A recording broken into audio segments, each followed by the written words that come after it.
The most powerful operating system on Earth isn't Windows, and it isn't iOS. It's 7 days long, it's older than the pyramids, and you are running it right now, you just never chose to install it. We call it the week. And here's the strange part. Look up at the sky, and almost everything on your calendar is up there. The day is the Earth turning once on its axis. The month is the moon, swelling and fading. The year is the long journey of the Earth around the sun. 3 units of time, written in the heavens, units any human anywhere could discover just by looking up. But the week is written nowhere. There is no clock in the sky that ticks every 7 days. No star, no orbit, no season. 7 is a number somebody chose. So who chose it? Why 7 and not 5 or 10? And the moment you start pulling on that thread, you find something stranger still, that people have tried to change it. Emperors, revolutionaries, an entire superpower. And every single one of them lost. This is the story of the most successful idea in human history, and how it quietly took control of your life. Let's start with just how weird the week really is. The other units of time aren't arbitrary. Drop me on a deserted island with no calendar, and I could rebuild almost all of them. Count the sunrises, that's the day. Watch the moon go from sliver to full and back, that's the month. Give or take. Track the sun climbing higher each noon until it sinks again, that's the year. Nature hands you these for free, but you could sit on that island for a lifetime and never, ever derive a week. Nothing in the natural world runs on a 7-day cycle. Not the tides, not the seasons, not your body.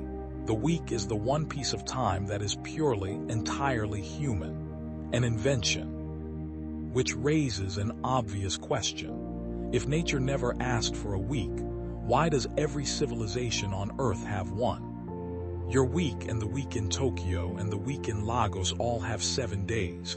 They all line up. They all turn over on the same morning. A planet of 8 billion people who agree on almost nothing, somehow agree on this. That kind of agreement doesn't happen by accident. It happens because someone made it happen. So before we find out who, let's look at the people who tried to fight it. Because the failures tell you just how powerful this thing really is. Here's something most people never learn. The 7-day week isn't the only week humans have used. It's just the only one that survived. The Romans, the people who paved the world, didn't run a 7-day week for most of their history. They ran an 8-day cycle. Several days of work and then a market day, when farmers came into town to sell, to trade, to hear the news. They even stamped the days with letters, A through H, like a rhythm printed onto the calendar.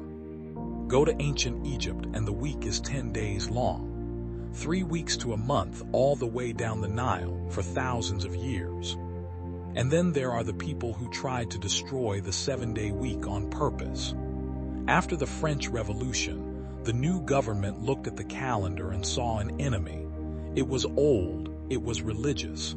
It was the king's time and the church's time. So they abolished it.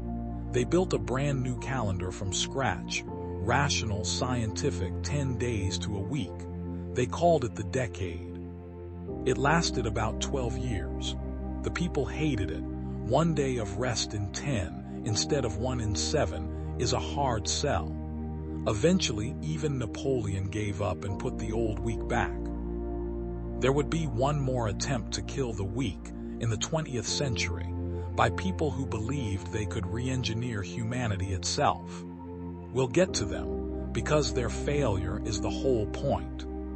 But first, the real mystery. If 7 has no reason in nature, where did it come from? For that, we have to go back nearly 5,000 years to a city of mud brick on a hot plain where priests were watching the sky.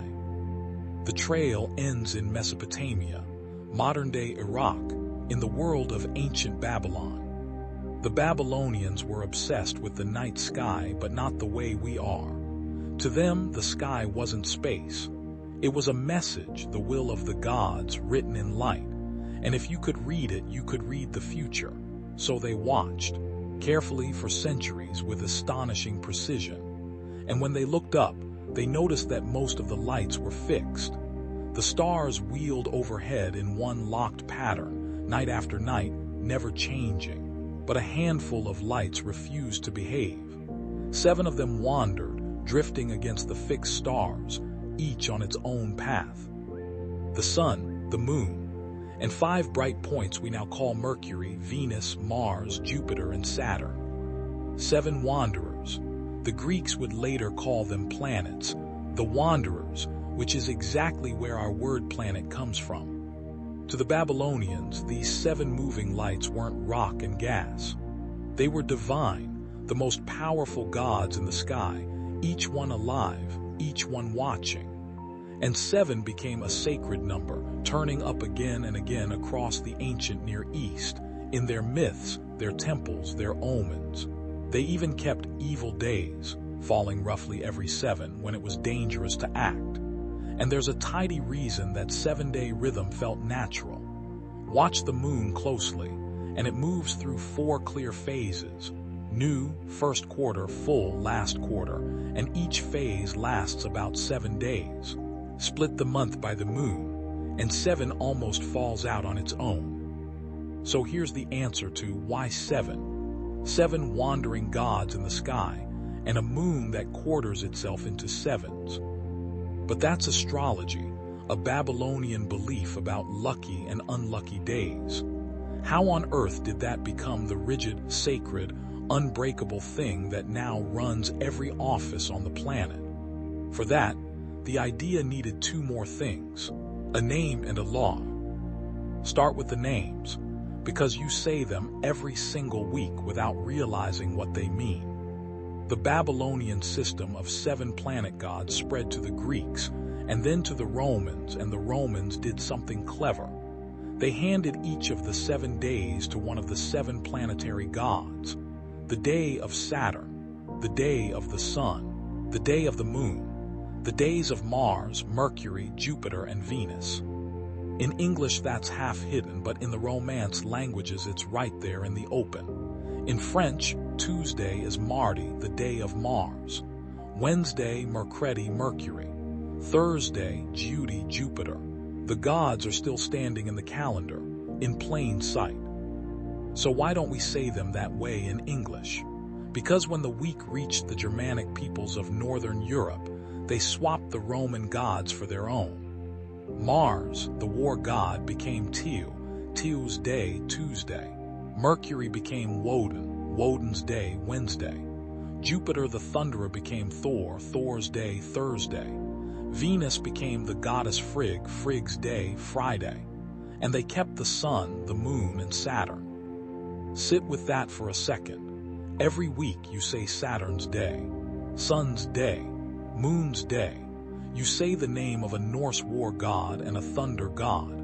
You have been reciting a 4,000-year-old prayer to planetary deities your entire life, and nobody ever told you. The religion didn't disappear. It just hid inside the words.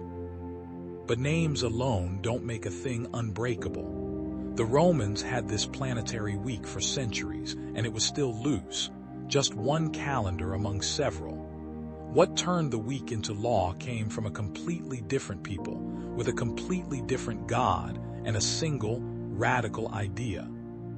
That idea was rest. While the Babylonians were charting their lucky and unlucky days, another people of the ancient Near East, the Israelites, took the 7-day rhythm and did something no one had done before. They made the 7th day holy, and not just holy commanded. It's written into the very first page of their scripture. God makes the world in 6 days, and on the 7th God rests. And so must you. The Sabbath, 1 day in 7 when all work stops. We're so used to the weekend that it's hard to feel how radical this was. In the ancient world, rest was a privilege of the powerful. The rich rested. Everyone else worked until they dropped. The Sabbath said something almost unthinkable. Everyone rests. Not just you, your children, your servants, the stranger in your town, even your animals. One day a week, an entire society exhaled at the same moment by law. And here's the crucial part. The Jewish week didn't care about the sky at all. It wasn't tied to the moon or the planets or the seasons. It just counted 1, 2, 3, 4, 5, 6, rest and began again. Forever. An unbroken chain running straight through history, no matter what the heavens were doing. That's what made it rigid. That's what made it survive. So now the week has both halves it needs. From Babylon, the magic of 7 and the names of the gods. From the Sabbath, an unbreakable rhythm and a moral law, thou shalt rest. 2 streams from 2 peoples who barely knew each other, flowing toward the same 7-day beat. All it needed now was someone powerful enough to push it onto the world. And right on cue, an empire was about to make it official. By the height of the Roman Empire, both versions of the week were drifting around the Mediterranean, the planetary week of the astrologers, and the Sabbath week of the Jews, and increasingly, a new sect called the Christians. For a while, the Roman state didn't much care. But then came Constantine, the emperor who would bend the course of Western history by converting to Christianity. And in the year 321, Constantine did something simple and enormous. He made the week official.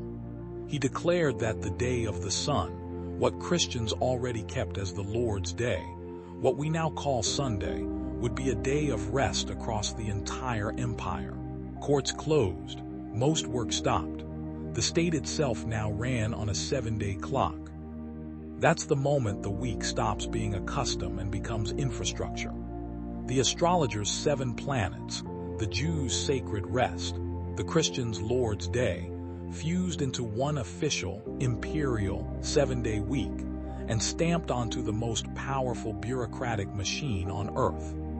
And from there, it simply spread, carried by everything Rome, and then Christianity touched, across Europe.